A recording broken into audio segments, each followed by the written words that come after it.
റിലീസിന് മുൻപ് തന്നെ വൻ തുകയ്ക്ക് OTT ഡീൽ ഉറപ്പിച്ചു കഴിഞ്ഞിരിക്കുകയാണ് വിജയുടെ the greatest of all time അല്ലെങ്കിൽ ഗോട്ട്. 150 കോടി രൂപയ്ക്കാണ് ഗോട്ടിന്റെ ഡിജിറ്റൽ സ്ട്രീമിംഗ് റൈറ്റ്സ് വിറ്റുപോയത്. കരിയറിന്റെ ഏറ്റവും വലിയ ഉയരത്തിൽ നിൽക്കുമ്പോൾ, കരിയറിന്റെ ഏറ്റവും നല്ല സമയത്താണ് വിജയ് സിനിമ വിട്ട് രാഷ്ട്രീയത്തിലേക്ക് ഇറങ്ങുന്നത്. ഏറെക്കാലമായി വിജയ് മനസ്സിൽ ഉറപ്പിച്ച തീരുമാനമായിരുന്നു മുഴുവൻ സമയ രാഷ്ട്രീയ പ്രവർത്തനത്തിലേക്ക് ഇറങ്ങുക എന്നത്.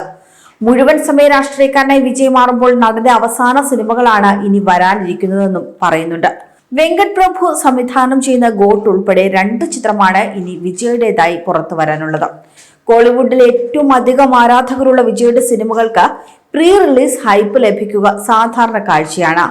കോളിവുഡിൽ മാത്രമല്ല, ഇന്ത്യയിൽ തന്നെ ഏറ്റവും അധികം ആരാധകരുള്ള നടന്മാരിൽ ഒരാൾ കൂടിയാണ് വിജയ്. അതുകൊണ്ട് തന്നെ ലിയോയ്ക്ക് ശേഷം വിജയ് നായകനാകുന്ന വെങ്കട് പ്രഭുവിന്റെ ദ ഗ്രേറ്റസ്റ്റ് ഓഫ് ഓൾ ടൈമിന് പ്രതീക്ഷിച്ചതിലും അധികം ഹൈപ്പ് ലഭിക്കും എന്നത് ഉറപ്പാണ്.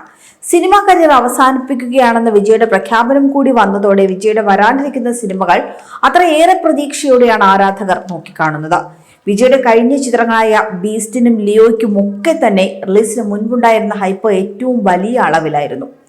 വൻ വിജയം നേടിയ ലിയോയ്ക്ക് ശേഷം വിജയ് നായകനാകുന്ന ചിത്രം എന്ന നിലയിൽ തന്നെ വെങ്കട് പ്രഭുവിന്റെ ഗോട്ടിന് വൻ പ്രതീക്ഷയായിരുന്നു പ്രഖ്യാപന സമയം മുതൽ ലഭിച്ചിരുന്നത്. കഴിഞ്ഞ ദിവസം സിനിമാ കരിയർ അവസാനിപ്പിക്കുകയാണെന്ന വിജയുടെ പ്രഖ്യാപനം കൂടി എത്തിയതോടെ ഈ ചിത്രത്തിന് മേലുള്ള പ്രേക്ഷക ആവേശവും വർദ്ധിച്ചിരിക്കുകയാണ്.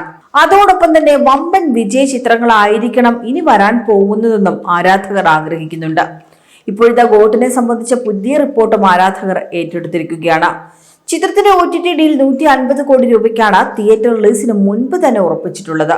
എല്ലാ ഭാഷാ പതിപ്പുകളുടെയും കരാർ OTTക്ക് ഒന്നിച്ചു നൽകുന്നതിന് പകരം ഇത്തവണ 2ആയിട്ടാണ് വിൽപ്പന നടത്തിയിരിക്കുന്നതെന്നും റിപ്പോർട്ടുകളിൽ പറയുന്നുണ്ട്. തമിഴ് ഒറിജിനലിനൊപ്പം തെലുങ്ക്, മലയാളം, കന്നഡ പതിപ്പുകൾ ഒരു കരാർ പ്രകാരവും ഹിന്ദി പതിപ്പ് മാത്രം മറ്റൊരു കരാർ പ്രകാരവുമാണ് വിൽപ്പന നടത്തിയിരിക്കുന്നതെന്ന് റിപ്പോർട്ടുകൾ പറയുന്നു. തെന്നിന്ത്യൻ ഭാഷാ പതിപ്പുകളിൽ OTT അവകാശം വിറ്റ വകയിൽ നിർമ്മാതാക്കളായ AGS എന്റർടൈൻമെന്റ്സിന് ലഭിച്ചിരിക്കുന്നത് 125 കോടി രൂപയാണ്. ഹിന്ദി പതിപ്പ് മാത്രം വിറ്റ വകയിൽ ലഭിച്ചിരിക്കുന്നത് മറ്റൊരു 25 കോടി രൂപയും. അതായത് ചിത്രീകരണം പൂർത്തിയാകും മുൻപ് തന്നെ OTT അവകാശം വിറ്റ വകയിൽ ചിത്രം നേടിയിരിക്കുന്നത് 150 കോടി രൂപ.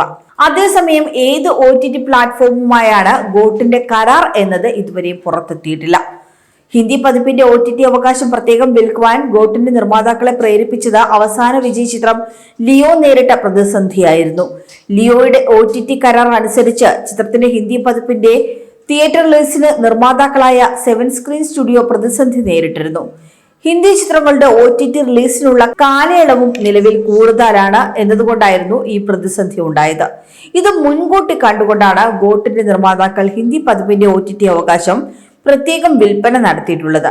അതേസമയം തമിഴ്നാടിന് ആവശ്യമായ മാറ്റങ്ങൾ വിജയിലൂടെ ലഭിക്കുമെന്ന് പ്രതീക്ഷ വെച്ചു പുലർത്തുമ്പോഴും വിജയ് സിനിമാ അഭിനയം അവസാനിപ്പിക്കുന്നതിലുള്ള നിരാശയും ആരാധകർക്കുണ്ട്.